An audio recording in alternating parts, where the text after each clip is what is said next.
Simula pa lang po sa Old Testament, nakahula na po ang pagparito ng God of Gods na si Jesus Christ. Okay, alam naman po natin yan. Especially kung talagang hihimay-himayin natin ang aklat ng Isaiah. Alam po ba ninyo ang aklat po ng Isaiah o ng Isaiah ay kinukonsider po ng mga Bible scholars na ikalimang gospel. Sapagkat dito sa aklat ng Isaiah, talagang ito po ay nagpapakita ng mga gagawin ng Panginoong Jesucristo. Kung paano niya i-redeem ang mundo, kung paano siya magpapagaling ng mga may sakit, di po ba? Kung paano sa kanyang mga latay, lahat ng karamdaman natin sa katawan at sa espiritu ay magsisigaling. Kaya considered gospel, no? Ang Isaiah. Bagamat ito ay nandun po sa form ng prophecy.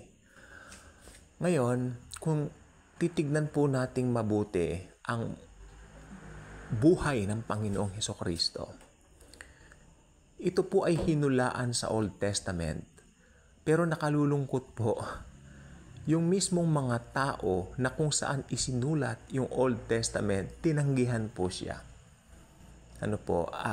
Bagkus ipinapako pa nila siya sa cross, siya po ang bata na isinilang sa sabsaban. Nakahula rin po yan, house of bread. Bethlehem means house of bread. Di po ba? Tandaan po niyo, sabi ni Jesus, I am the bread of life. Nakakalungkot na yung mga kung saan isinulat yung mga hulang yan, hindi po ba sa mga Jewish people, tinanggihan nila ang Panginoong Hesukristo. Pero ang kagandahan po niyan, ang plano ng Panginoon na hindi lamang po natatapos sa isang nasyon o isang bansa. Sapagkat ito po ay na-extend. Ngayon, ang ginawa ng Panginoong Hesukristo ay tinanggap ng nakararaming mga tao sa buong mundo. Kaya yung plan of redemption, yung plan of salvation natupad po.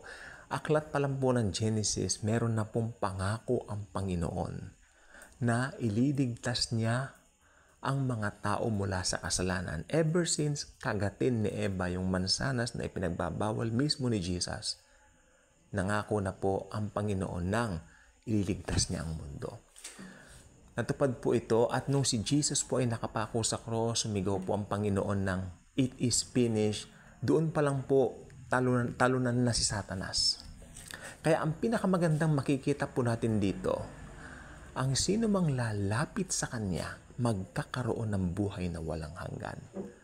Kaya napaka-importante mo kung ikaw ay isang Kristiyano, sapagkat nasumpungan mo yung pinakapuso ng Diyos, yung pinakapuso ng Biblia, ng Kanyang mga salita. Maraming tao sa mundo, pero hindi lahat tumanggap kay Jesus. Basahin po natin ang John 1:12. Okay, ngayon na po may mga Bibles. Ito po nakalagay sa wikang Tagalog. Ngunit sa lahat ng mga nagsitanggap sa Kanya, sila'y binigyan niya ng karapatang maging mga anak ng Diyos. Nakakakilig yang verse na yan. Lalo na kung ikaw ay isang Kristiyano na tumanggap kay Jesus as your very own personal Lord and Savior.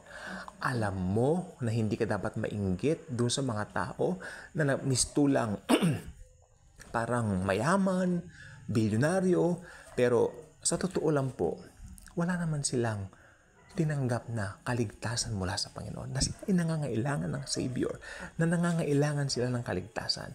Kaya sabi po ng aklat ng unang Korinto 1:18, ang preaching ng cross ay kahangalan doon sa mga taong napapahamak. Ngunit sa ating mga naligtas, ito ang kapangyarihan ng Diyos na masusumpungan lamang doon sa ginawa ng Panginoong Hesukristo sa cross. Kaya kung ikaw ay Kristiyano, binabati kita sapagkat meron na po tayong buhay na walang hanggan tulad ng binanggit nga po sa John 3:16.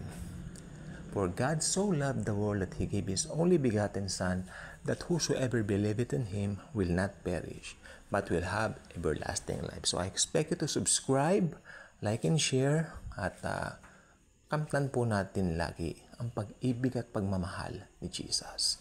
Thank you, and Jesus truly loves us all.